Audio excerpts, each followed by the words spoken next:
When all the world knows beauty to be beautiful, there is already ugliness.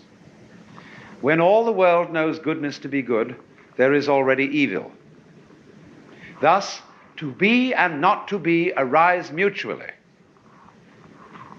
And this is an absolutely important idea for the whole foundation of Chinese thought. The Chinese use this character to arise. It's originally the figure of a growing plant, and this one to mean mutuality. And this is completely crucial to everything I'm going to talk about. Do you see that you can't have a front without a back? That you can't have a top without a bottom? That you can't have the idea of long without the idea of short? You don't have long things before you have short things, or short things before you have long things. Same way, you don't have a world in which there are bees without flowers, or flowers without bees, because you see, bees and flowers are really the same organism. They look different, just as your head looks very different from your feet. But you don't have human beings who have heads and no feet, or feet and no heads. They go together. Now, of course, they're rather obviously joined by skin and bone. But bees and flowers float apart. Bees buzz and flowers send out smell and color. But they are the same organism because they're inseparable. They require each other. So this is the whole idea of arising together. So that, in other words, to be and not to be, the whole notion of is and isn't, depend on each other. Now, this is contrary to our common sense. We think that being is really there, and non-being isn't. But we are at the same moment afraid that being may end up as non-being. There's so much more non-being than there is being. In other words, there seems to be so much more space than there is solid. And since whatever is solid in the world requires energy, and since energy eventually runs out, we're afraid that it may all end up as nothing. That we may end up as nothing and everything else.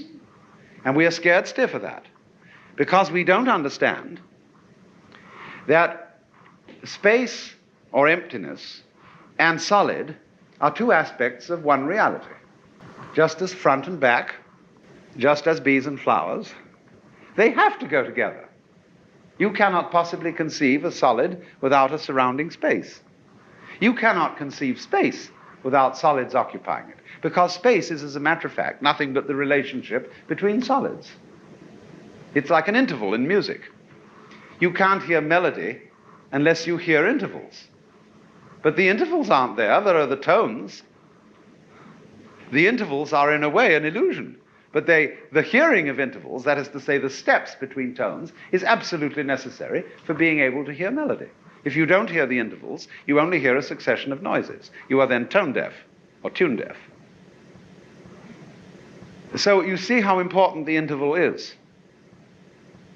And any architect, any artist knows that space is real. We talk about the functions of space. Astronomers and physicists talk about properties of space, curved space, and so on and so forth.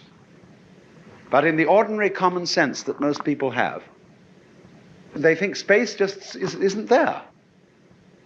Solids are there.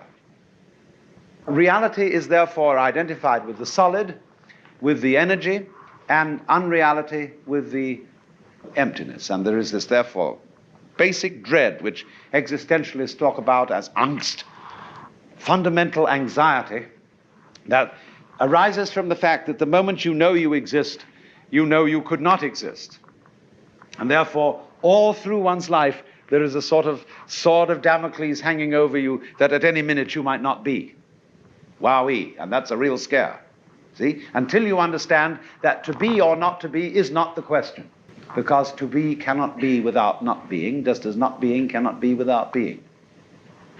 And so for Chinese thought, these two aspects of the world are called the yang and the yin.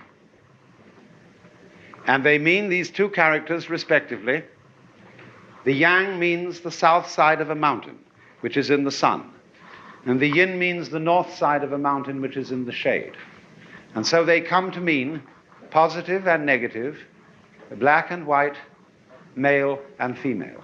And they are represented in this familiar diagram, an S-curve inside a circle, like two interlocked commas, one black, one white, and each one has, as it were, the eye of the comma or the eye of a fish or tadpole or something, the opposite color.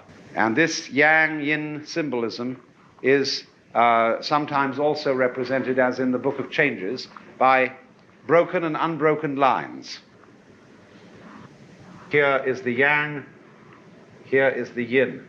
And actually, from this symbolism of the Book of Changes, which is earlier than any of the literature I'm talking about, Leibniz read it in Latin, and from it he figured out binary arithmetic, which is now basic to all computer techniques. 0 and 1. All numbers can be represented by 0 and 1. So 0 is the yin and 1 is the yang. But you see, the whole secret is that the yin and the yang are inseparable.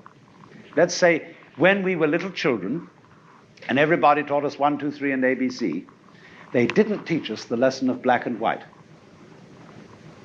This belongs, in a way, in our culture to the hushed up side of things.